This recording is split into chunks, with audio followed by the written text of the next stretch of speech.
Buscamos caminhos que nos permitam ser melhores. Entre provas e conquistas, progredimos como ser. Em cada circunstância, aprendemos novas lições. O saber nos faz compreender e a ação nos faz crescer.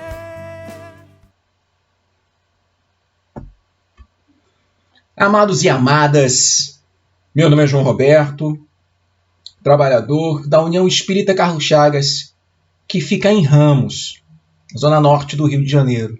É com grande alegria que fui convidado pelo antigo companheiro de Comerge, o nosso querido Rodolfo, a participar desse espaço tão bem organizado, tão importante da TV CEAP, a TV virtual do Centro Espírita Amor ao Próximo em Magé.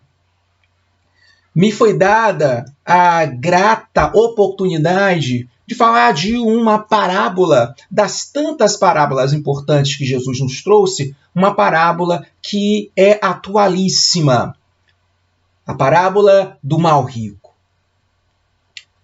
Hoje, nós aprenderemos sobre as provas da riqueza e da pobreza, como Deus quer que os ricos usem o dinheiro. Aprenderemos o que o mal rico e o pobre resignados podem esperar após a morte. Espero que ao final desse nosso estudo nós possamos estarmos mais compenetrados da nossa necessidade de saber lidar com o próximo e também com os bens materiais, visando sempre aquilo que nos espera, que é o retorno para a pátria espiritual. Começaremos falando sobre uma peça muito importante que faz parte do acervo do Museu Britânico em Londres. É uma peça de pedra que tem milhares de anos. Ela tem 760 quilos, uma pedra enorme. Aliás, muito pesada, mas não tão grande. Ela só tem 72 centímetros de largura, 30 centímetros de espessura e 1,14 m de altura.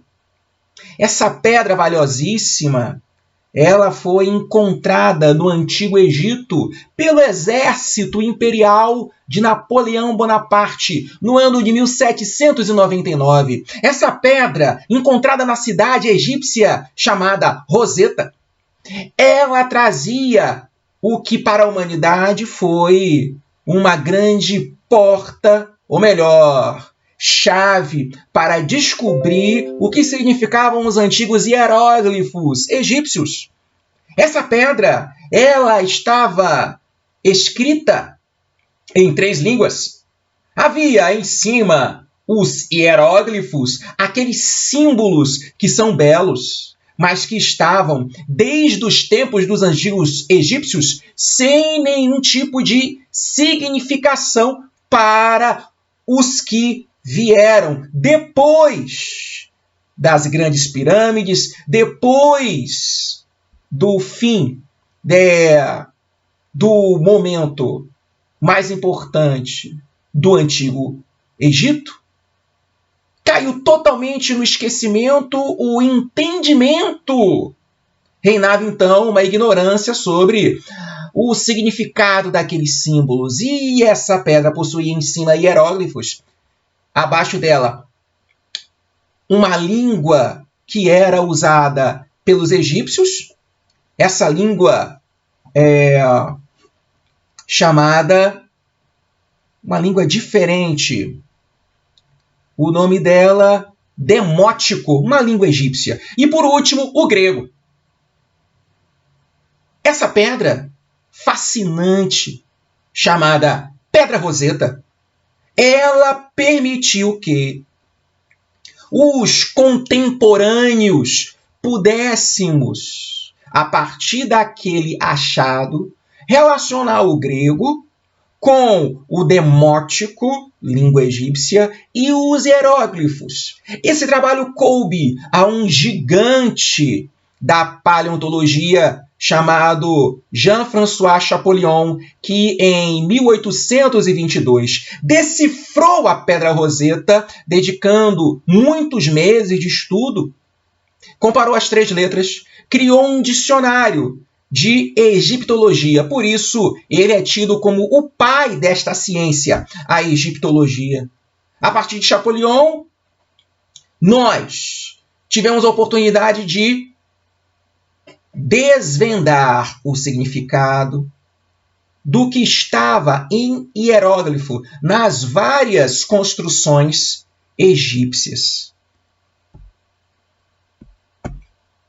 A doutrina dos espíritos, ela é uma espécie de pedra roseta, porque ela é uma chave a partir da qual muitos pontos dos evangelhos, da Bíblia e dos autores sacros só são considerados sem possibilidade de entendimento, só são considerados difíceis demais ou totalmente impossíveis de se encontrar uma compreensão, porque falta uma chave. Isso Kardec nos diz no Evangelho segundo o Espiritismo, na sua introdução. A chave para o entendimento daquilo que até então era mistério, daquilo que até então, antes do Espiritismo, era motivo de teólogos e filósofos entrarem em conflito, baterem cabeça, disputarem verdades, uns acusando os outros e disseminando, na verdade, bastante confusão intelectual.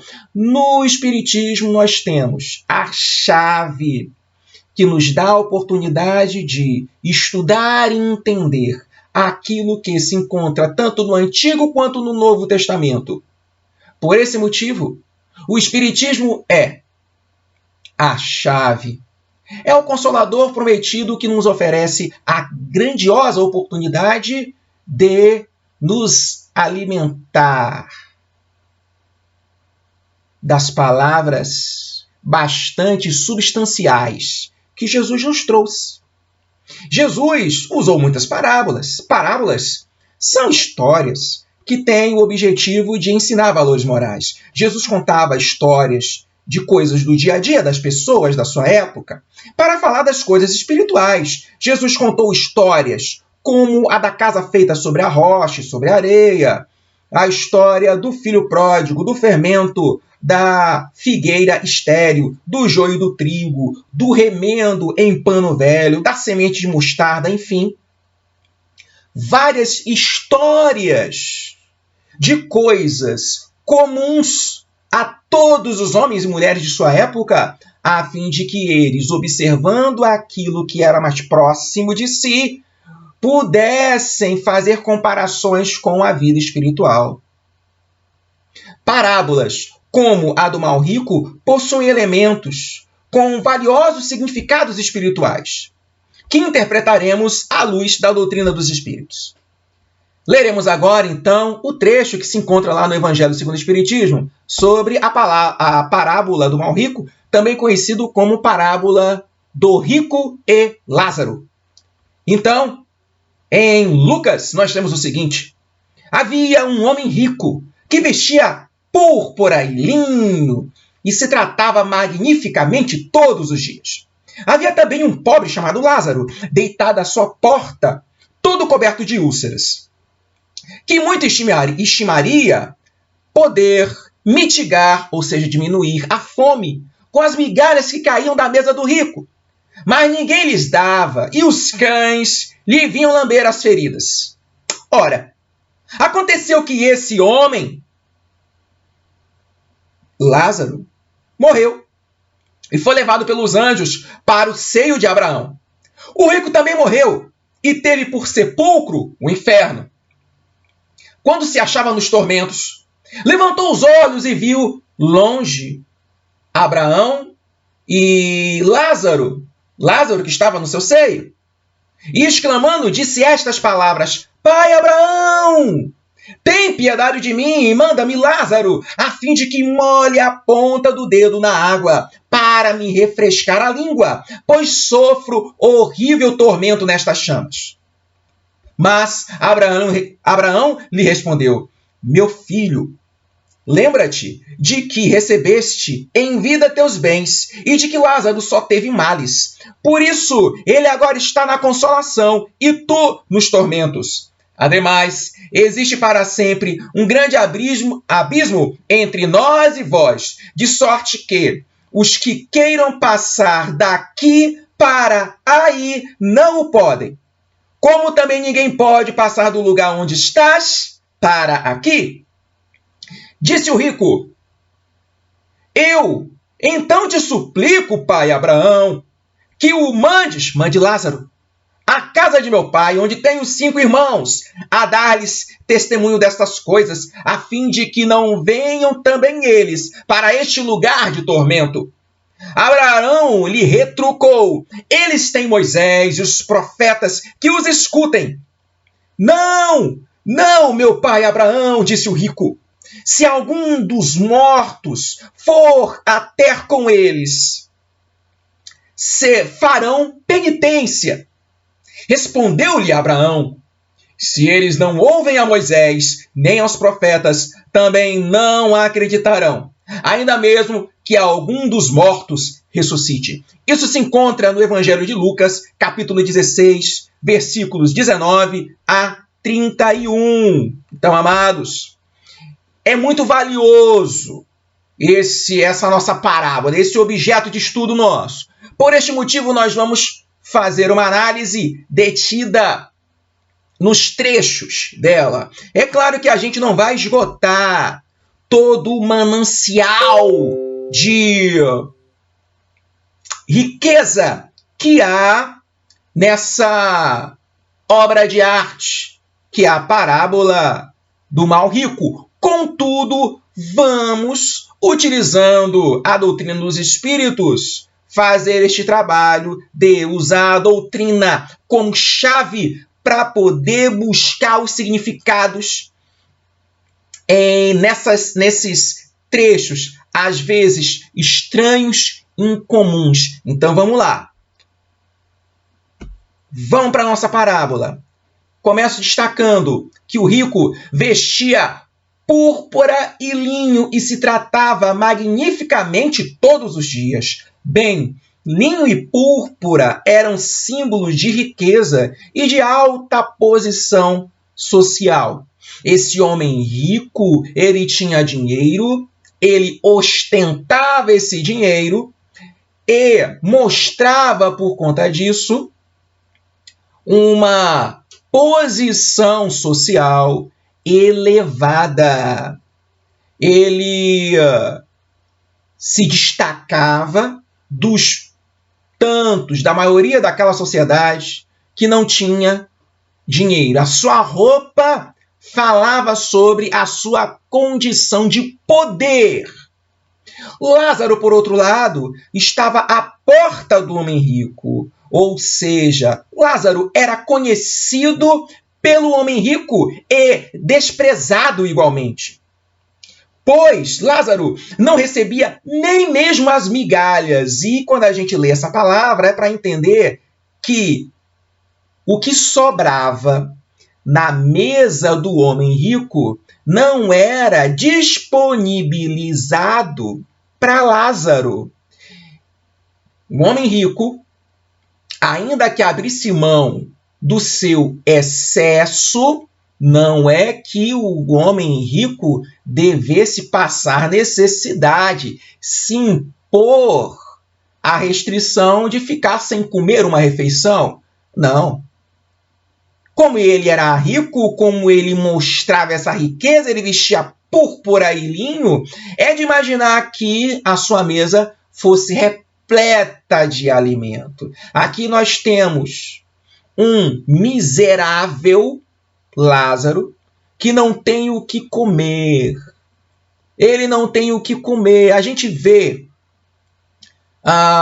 os os mendigos, as pessoas que estão em condição de rua, que colocam a mão na lixeira, revirando para encontrar resto de alimento para comer. Porque o estômago deles não faz diferenciação de quente e de frio, não faz diferenciação de estragado ou de alimento que está no prazo de validade. A fome é cega no sentido de que faminto o ser humano, ele vai comer raiz. Ele se alimenta daquilo que antes era considerado asqueroso, nojento. Lázaro precisa de comida e, na condição dele de faminto, a mesa do rico é um paraíso, é cheio de alimento, mas alimento que poderia satisfazer tanto o rico quanto Lázaro. Lázaro padece de fome e poderia ficar sem fome e o rico continuaria rico. Lázaro continuaria pobre, porém sem fome. Ele era conhecido, mas desprezado. O objetivo da riqueza, a doutrina espírita nos ensina, é diminuir a dor que há no mundo através da beneficência. Beneficência é o mesmo que caridade material.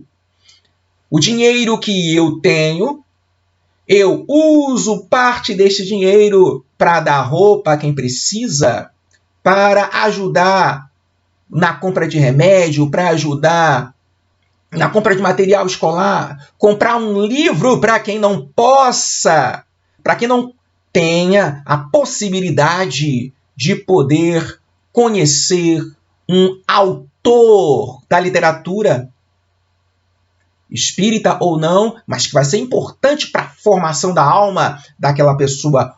O livro também é alimento. A roupa, o pão, o estudo, o remédio, são coisas que podem ser compradas. São aflições que podem ser diminuídas pelo dinheiro.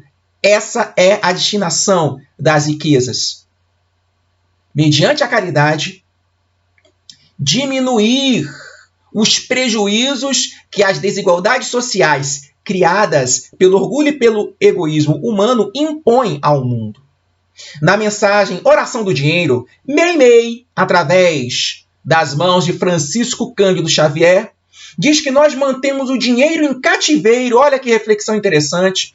Os que acumulam dinheiro apenas para viver de renda, aqueles que não usam o dinheiro para multiplicar o bem, é como se estivessem deixando o dinheiro como refém. Meimei diz mais, que essas pessoas usam o dinheiro para comprar ilusões e mentiras. A reflexão é muito séria. É uma reflexão de um desencarnado, de lá para cá, olhando o como nós nos deixamos iludir, o como nós criamos mentiras, ou seja, como a gente se afasta da verdade. É a reflexão para nós. Eu tendo muito dinheiro, eu tendo pouco dinheiro, como espírita, preciso refletir sobre qual é o poder que o dinheiro exerce sobre a minha pessoa. Adolfo, bispo de Argel, tem uma mensagem no Evangelho segundo o Espiritismo na qual consta a beneficência. Meus amigos, dar-vos-á nesse mundo os mais puros e suaves deleites, as alegrias do coração, que nem o remorso nem a indiferença perturbam. Presta atenção nisso. O Espírito Adolfo nos diz que a beneficência é uma porta para a felicidade. É dando que nós vamos receber aquilo que o dinheiro não dá, mas que quando nós doamos, nós podemos conquistar, que é a alegria de ajudarmos o outro. E essa é a alegria que nos vai conectar com os bons espíritos. Vamos, então, mesmo encarnados e nas nossas aflições deste mundo, fazendo o bem materialmente, ter momentos de felicidade. O homem rico da parábola não conheceu essa felicidade de doar. Outra coisa importantíssima é nós nos perguntarmos, e essa é uma pergunta dura: há Lázaros morrendo à nossa porta? Que temos feito sobre isso? Diante da pandemia, mais de 90 dias sob essa situação tão desagradável de pessoas adoecendo, pessoas morrendo, empresas fechando, pessoas desempregadas, aqueles que já ganhavam pouco, os mais pobres, sofrendo muito com a possibilidade realmente da fome. O que fizemos nesse período? Será que nós fizemos o possível? Vamos conversar com a nossa própria consciência, porque é com ela que nós vamos ter a possibilidade de criar um entendimento sobre que espíritas nós temos sido durante a pandemia. É a reflexão que eu deixo. Homem rico e Lázaro morrem. Os dois morrem. Lázaro vai para o seio de Abraão, que significa intimidade com Abraão. Estar espiritualmente ligado aos espíritos que foram pessoas fiéis a Deus. Aqui, então, a gente lembra da figura bíblica importantíssima de Abraão. Abraão foi aquele homem que aparece no começo do livro de Moisés. Abraão é aquele homem de fé que recebe de Deus, esse Deus que se apresenta com o nome de Iavé. Iavé fala para que Abraão saia do lugar onde ele está e vá para um outro. Abraão é apresentado como um homem de fé, obediente a Deus. Deus promete a Abraão um grande povo que herdaria a terra santa. É considerado o pai espiritual do povo judeu. Portanto, Lázaro, quando Jesus fala que Lázaro foi para o seio de Abraão, o seio está na intimidade de Abraão, não é qualquer um espírito, é o pai espiritual, é o pai da fé, é aquele que vai criar esse povo judeu, que vai ser especial naquela época porque não cultuava vários deuses, mas apenas um, o Deus único. Muito bem, o homem rico morre e vai para o inferno. É a palavra que se encontra no texto de Lucas, inferno. Local inferior, abaixo. Era do entendimento da época que a pessoa de mau caráter, fosse homem, fosse mulher, após a morte, iria sofrer. Muito bem, o Espiritismo vem ao nosso tempo nos oferecer a chance de organizar melhor as nossas ideias. O que é alto e o que é baixo? Nós estamos girando no universo. O que é alto e o que é baixo? Baixo é o que está no centro da Terra. No centro da Terra não há nem vivo, nem desencarnado morando. Alto e baixo são apenas formas de se passar a ideia de que aqueles que mereceram a felicidade do mundo espiritual, eles estão acima. Não é que moram no céu físico. Aqueles que tiveram mau caráter, que não viveram bem, não aproveitaram bem as suas experiências na Terra, não fizeram o bem que poderiam, esses estão espiritualmente na condição inferior. Não é que eles habitam em lugares abaixo espiritualmente. Não há uma geografia no mundo espiritual. Os espíritos estão divididos conforme a sua semelhança. Os maus vão estar reunidos e os bons vão estar reunidos. Eles não vão se confundir. Se é um inferno para o espiritismo, é, de um lado, estado de consciência. E o que acontece dentro da pessoa é como ela está. Por outro lado, céu e inferno também tem a ver com as companhias espirituais, mas não tem a ver com localidade física no mundo espiritual. O homem rico foi para o inferno, portanto, a gente entende que ele foi sofrer, expiar no mundo espiritual as maldades cometidas quando encarnado. Ele diz, ele pede água para refrescar a língua. Que imagem forte! Jesus fala de chamas e ele está num lugar onde ele tem sede. Vamos refletir sobre isso. O homem rico, no mundo espiritual, passa necessidades. Não as do corpo, mas as da alma. Os espíritos sofredores experimentam angústias, ansiedades indefiníveis em termos humanos. Kardec fala que a linguagem humana ela era incapaz de traduzir os reais sofrimentos espirituais daqueles que, no mundo dos espíritos, estavam em condição de expiação pelos erros cometidos aqui.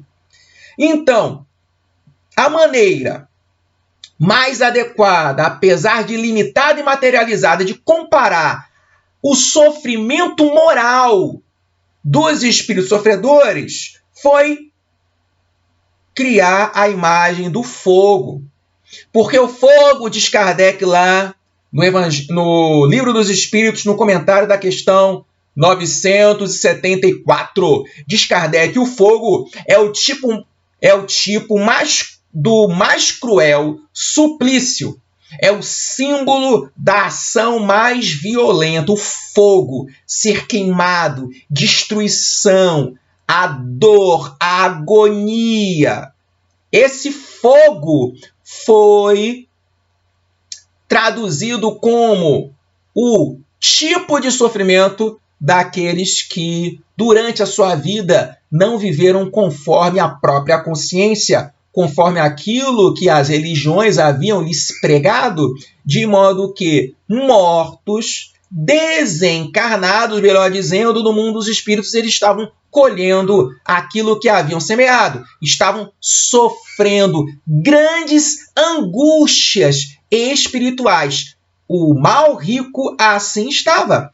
Nós podemos lembrar, dentro da literatura espírita, o André Luiz em Nosso Lar. Logo no começo das páginas do romance, André Luiz fala sobre umbral e diz que tinha fome e sede, mas ele não tinha corpo. Que fome e sede era essa? Fome e sede foram as palavras escolhidas pelo autor espiritual, André Luiz, para traduzir para nós as suas ansiedades, as suas necessidades espirituais. É isso. Continuando na parábola, Abraão fala que Lázaro estava agora na consolação e o rico estava nos tormentos. Vamos lembrar de uma outra mensagem que consta no Evangelho segundo o Espiritismo. Logo no comecinho, nós vamos ter uma mensagem de uma rainha de França. E essa rainha lembra muito o homem rico. Lázaro, por outro lado, vai lembrar os homens insignificantes que a rainha vai citar na sua mensagem. A rainha diz: rainha entre os homens, como rainha julguei que penetrasse no reino dos céus. Então ela era tratada com pompa, ela era tratada como uma pessoa especial, inclusive espiritualmente mais próxima de Deus.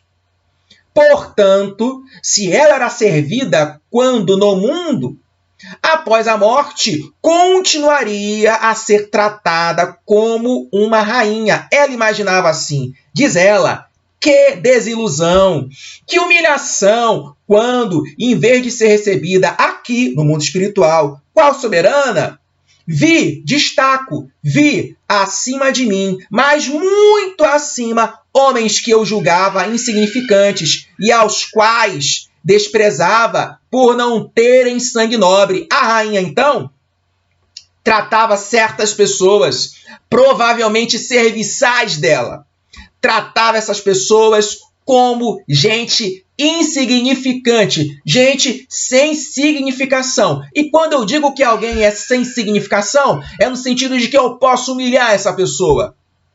Eu posso não prestar atenção se ela está doente, se ela não tem fome, se a roupa está rasgada, se ela precisa descansar. Ela é insignificante. A morte dela nada significa para mim, porque a vida dela nada significou. Essa rainha, então, viu que aqueles que não tinham o chamado sangue nobre, quando encarnados, em um determinado tempo na França, após a morte, ela os via acima dela espiritualmente. Essa mensagem mediúnica, quando a gente compara com o que Jesus nos trouxe na parábola do mal rico, Jesus estava, na verdade, nos alertando: olha, o grande na terra, se for orgulhoso do mundo dos espíritos, será humilhado. E o pequeno no mundo, o pobre, a mulher, o mendigo, se forem fiéis a Deus, no mundo dos espíritos, estarão numa condição de destaque, serão felizes. É por isso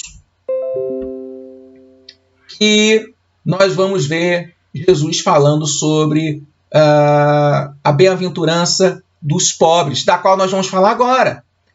Abraão fala: existe grande abismo entre nós e vós. É dado a cada um segundo as suas obras. Jesus tem uma bem-aventurança, onde ele fala o seguinte: bem-aventurados vós, que sois pobres, bem-aventurado é feliz. Mas não feliz neste mundo, feliz no mundo dos espíritos, serão felizes. Por quê? Porque vosso é o reino dos céus. O reino dos céus será dado aos pobres na terra. Os pobres da terra receberão como compensação a entrada, a permissão de fazer parte do chamado reino dos céus, que para o espiritismo é essa condição de felicidade, de estar junto dos espíritos que vivem o bem, falam o bem, cantam o bem. Bem-aventurados vós que agora tendes fome, porque sereis saciados. É uma mensagem para a gente pobre daquele tempo, para a gente pobre do nosso tempo 2020. Bem-aventurados agora os que tendes fome, porque sereis saciados, não deste mundo. Ditosos sois vós que agora chorais, porque rireis. Quem chora hoje, quem passa pela expiação hoje, se for fiel a Deus, no mundo dos espíritos receberá a sua consolação. Mas ai de vós ricos, Jesus traz uma palavra dura para os orgulhosos do mundo. Vós ricos que tendes no mundo a vossa consolação. Todos sofrem, ricos, pobres, negros, brancos, todos sofrem, mas os ricos, mesmo sofrendo, no mundo têm acesso ao que há de bom e melhor materialmente. Então, apesar das aflições, eles têm conforto material. É a consolação deles, aqui. De Jesus: ai de vós que estáis saciados, porque tereis fome. Não é a fome material, não é a fome do estômago que não tem nutrição, é a fome de uma alma que vai experimentar agonias, porque viveu longe das leis de Deus. Ai de vós que agora rides, porque sereis constrangidos a gemer e a chorar. Essa é a promessa de Jesus para a aqueles que não vivem a riqueza utilizando das posses para diminuir a dor do outro. Não se trata de uma maldição. Jesus está ensinando sobre a realidade do mundo espiritual, fazendo comparações com saciação, saciedade, fome.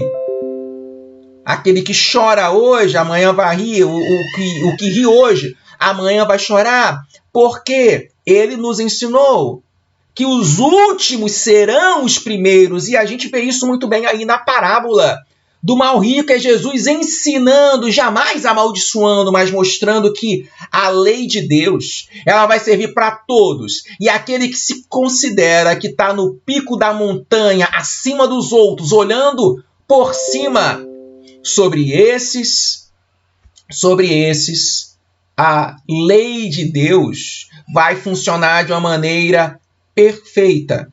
O orgulhoso vai passar pela situação da humilhação. Continuando na nossa parábola, o rico pede, então, para que Abraão permita que Lázaro diminua a sua angústia, a sua sede espiritual, colocando na ponta do dedo água para aliviar a dor do rico que está nas chamas. Abraão diz que há um abismo, aquele que está no mundo dos espíritos, junto com os espíritos bons, os que estão na felicidade, é como se houvesse um abismo. Eles não têm como chegar até, ou melhor, os espíritos bons, eles podem auxiliar os maus, mas eles têm o direito conquistado por mérito de viver junto com espíritos bons. Nessa região que a gente pode falar de reino de Deus, de céu, independente do nome dado, é a realidade espiritual daqueles que comungam do amor ao próximo. Esses não vão se misturar aos que estão nas regiões de sofrimento, por conta do orgulho, por conta do egoísmo, por conta dos excessos, por conta de omissões, por conta de corrupções variadas quando estavam encarnados. Há um abismo. Abraão fala que Lázaro não pode ir até lá. O rico insiste que mande à casa de meu pai Lázaro, porque eu tenho 5 irmãos. Então, o homem rico pede para que Lázaro fale com seus irmãos. Isso é muito interessante. Como é que ele pode pedir para Lázaro falar? Lázaro está morto. Se Lázaro está morto, como é que ele vai falar? Ora, é a mediunidade, entende isso? Claramente, só faz sentido o pedido do rico que está morto, para que Abraão permita que Lázaro vá falar com seus irmãos, porque o rico sabe que é possível mortos falarem com vivos para darem instruções que ajudem na vida dos vivos, porque os vivos de hoje morrerão. O homem rico mostra aí ter no seu coração algo de bom. Vamos defender o homem rico.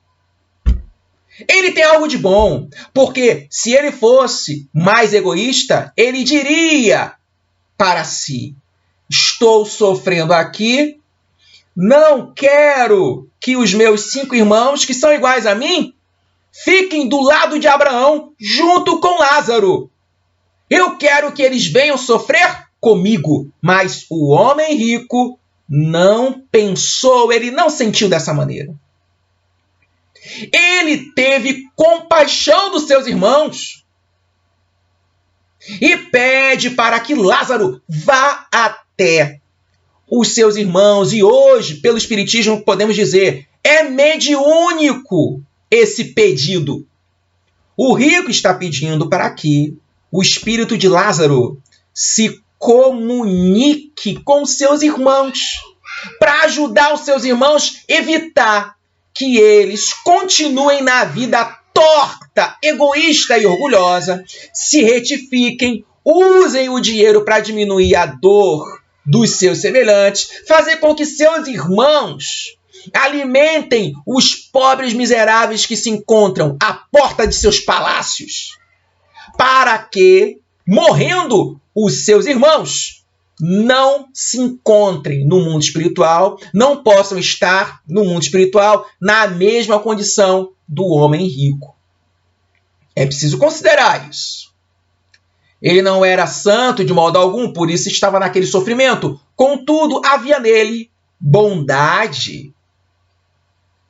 Ele pede, então, para que Lázaro vá mediunicamente aos seus familiares para dar a luz da compreensão espiritual. E vamos ver o que Abraão vai falar. Abraão, curiosamente, diz: seus irmãos têm Moisés e os profetas, que os escutem. Interessante. É dura a palavra de Abraão. Vamos refletir sobre ela. Quem seguisse os princípios morais prescritos por Moisés, Moisés deixou várias leis, porém, a mais importante para nós, as mais importantes, são aquelas que constam nos 10 mandamentos, é o que realmente importa para a gente. As outras leis de Moisés sobre purificação, sobre o alimento que é puro e o alimento que é impuro, coisas que tem que fazer no templo, sacrifícios de animais, nada disso nos interessa. Isso eram convenções religiosas do tempo de Moisés. Lembrando que Moisés está separado de Jesus por mais de 1000 anos. Não interessa seguir o que Moisés escreveu para judeus que viviam com ele há 3000 anos atrás. O que salva são os 10 mandamentos, difíceis para serem seguidos ao pé da letra por todos nós. Espíritos inferiores, espíritos de terceira ordem, nós temos muita dificuldade de cumprir todas as letras dos 10 mandamentos. Abraão fala que os irmãos do homem rico deveriam seguir Moisés. E também os profetas. Quem eram os profetas? Para o Espiritismo, aqueles homens, sim, homens, não mulheres. O Antigo Testamento é esse conjunto de escritos de uma sociedade que é patriarcal. O homem tem um destaque em relação à mulher. Então eram os profetas, não tinha a profetisa, eram os profetas. E esses profetas judeus, eles lembravam sempre sobre aquilo que Moisés havia falado, e os judeus estavam, ao longo das gerações posteriores a Moisés, se afastando daquilo que era considerado lei de Deus, os mandamentos de Deus. Muito bem. Então, havia os profetas e havia Moisés.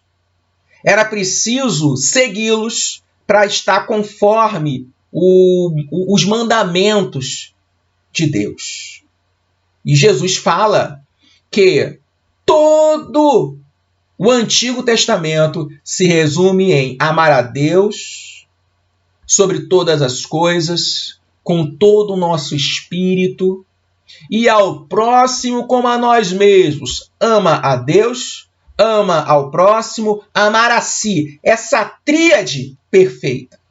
Deus, eu e o outro. Deus, eu e o outro. Eu não posso me perder, eu não posso privilegiar um, esquecer do outro. É preciso um equilíbrio. Jesus fala: esse mandamento de amar a Deus, acima de tudo, de todos, amar o próximo a nós mesmos, resume todos os livros, todas as tradições do Antigo Testamento. Está tudo aí. Então, aquele que segue Moisés e os profetas está amando a Deus, está amando o próximo como a si mesmo. Então, por isso é que Abraão, não é que ele tivesse coração duro. Mas é por isso que Abraão fala: teus irmãos já têm Moisés e os profetas. Ou seja, eles já possuem o conhecimento espiritual necessário para serem criaturas boas. Então, para viver na terra conforme a vontade do Criador, ou melhor, vivendo na terra conforme a vontade do Criador, qualquer um de nós passa a merecer a felicidade no mundo espiritual. Abraão diz, então, que os irmãos do homem rico não precisavam receber nenhuma mensagem mediúnica para mudar de comportamento e viver conforme a lei de Deus. Não precisava de uma mensagem de um morto, não precisava de nenhuma experiência mediúnica. Aqueles homens já tinham a oportunidade de melhorar. Não precisava de nada estranho. E Abraão fala: seus irmãos não acreditarão, ainda mesmo que algum dos mortos ressuscite. Importante. Ressuscitar aqui está no sentido do morto voltar à terra, reaparecendo aos vivos.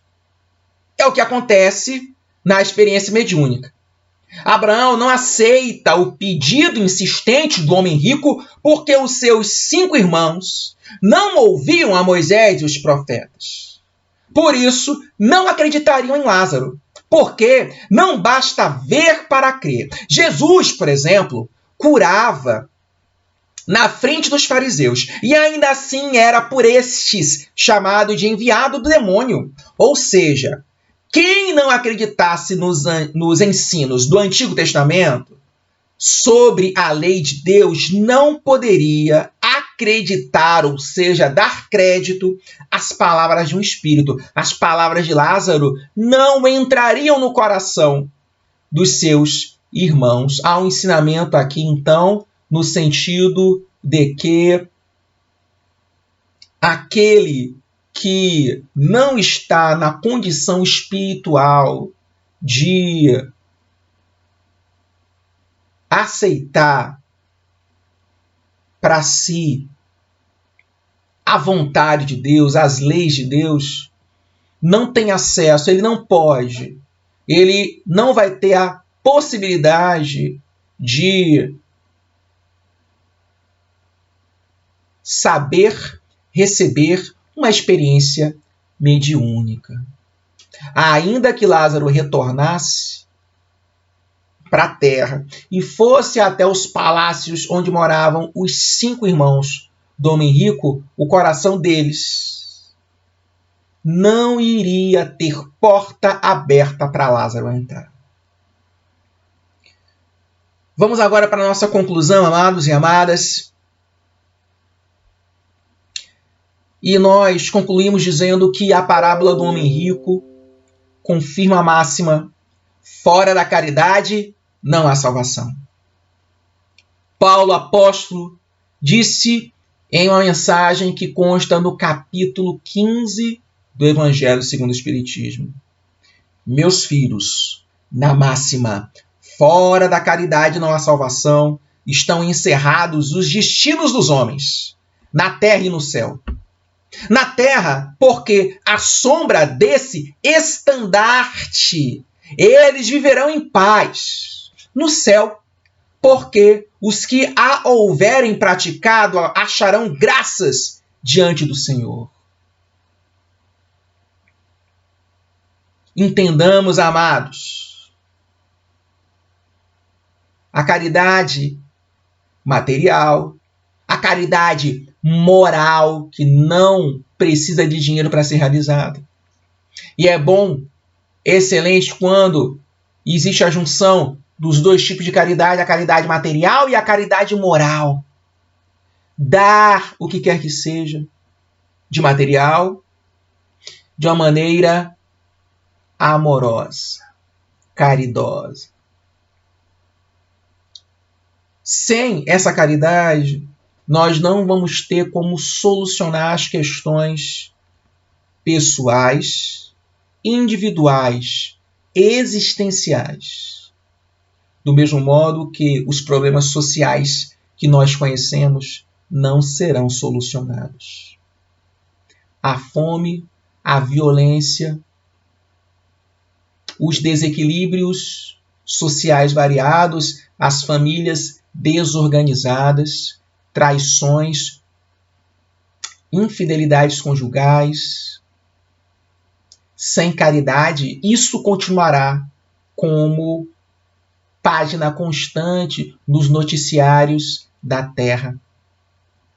Porque é a caridade que vai trazer para nós na Terra a possibilidade de vivermos em paz. E no mundo dos espíritos, nós vamos encontrar felicidade. O dinheiro é importante.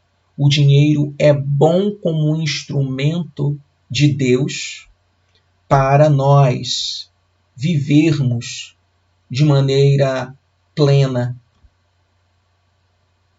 na nossa vida e na vida dos nossos irmãos e irmãs que passam necessidade.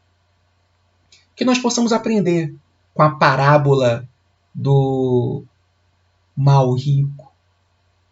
Ele era rico e era mau. Era mau porque ele não tratou Lázaro como irmão. É mais uma mensagem do mundo espiritual para nós.